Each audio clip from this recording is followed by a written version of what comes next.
The New York State Office of Victim Services, OVS, helps victims of crime throughout New York State.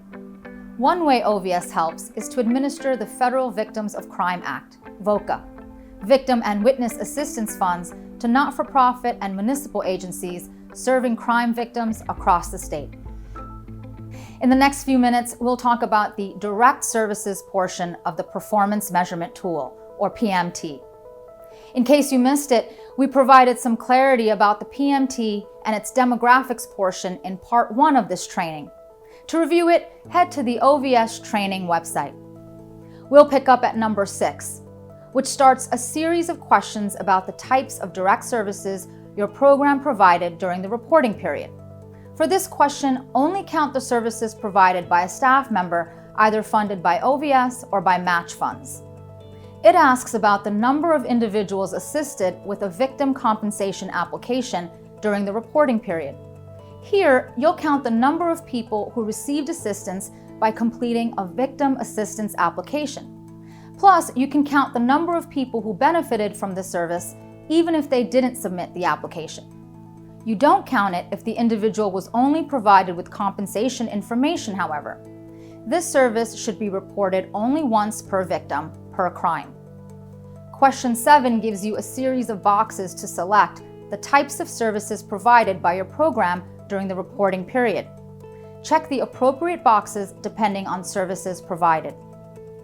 For question 8, you'll report the number of individuals who received services in each category and the number of times each subcategory of service was provided. The sum of individuals between each category, 8A through E, must be equal to or more than question 1, total number of individuals who received services during the reporting period. There are subcategories for which you may need some clarification within question 8. Total number of subcategory occurrences, A1, A2, A3, and A4, should be equal to or greater than the sum of the category. You'll then enter the number of times your program provided services in each subcategory. In question 8B, enter the number of individuals who received personal advocacy or accompaniment. For 8B3, law enforcement interview advocacy or accompaniment does not include interviews with the district attorney.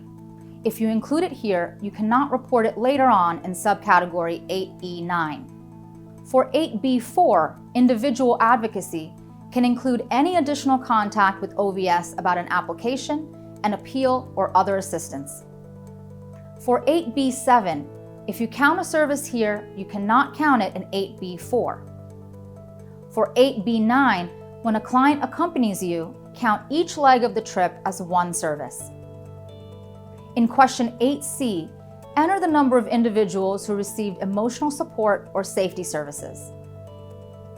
For 8C5, more than one person should have received services. If not, count the service as individual counseling under 8C4. For 8C6, do not include any counseling reported in other categories. In question 8D, enter the number of individuals who received shelter or housing services. For 8D1, services are reported as the number of bed nights. If the shelter or safe house is not funded by OVS or match funds, you cannot count the service here.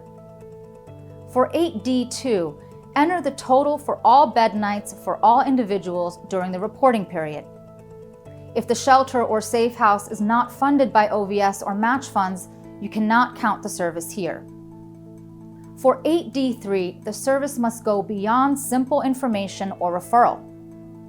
In question 8E, enter the number of individuals who received criminal or civil justice systems assistance. For 8E9, if you are counting both advocacy and accompaniment services, your notes must clearly justify both services. As we mentioned earlier, services reported here cannot be reported in question 8B3.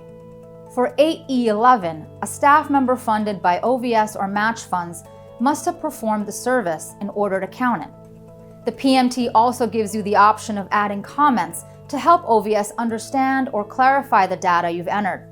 Please include the question number to which you are referring.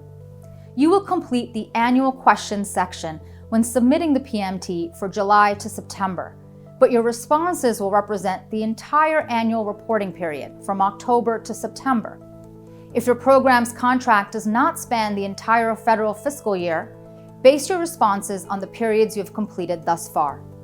Prorating in this section works the same way as it does in the demographics portion of the PMT. Calculate the number of clients served based on the percentage a position is funded by OVS or match funds. For example, if a staff member's work is funded by 50% of a grant and they assist 100 individuals, 50 of those individuals would be counted in the PMT.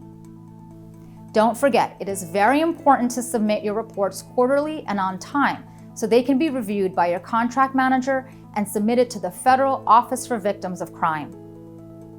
If you need to make any changes to your PMT, contact your contract manager. The due date of your PMT is based on this schedule, on the 20th of January, April, July, and October. As stated, October's submission will include the annual questions. If any errors were recognized by your contract manager, they will contact you for corrections. Lastly, when sending your report to OVS, email it to ovsgrants@ovs.ny.gov and CC your contract manager. That concludes the training for completing the second part of the PMT. Thank you for watching. Please reach out to your contract manager with any questions and reference the Tips tab of your PMT spreadsheet for additional information. For more information about OVS, visit ovs.ny.gov.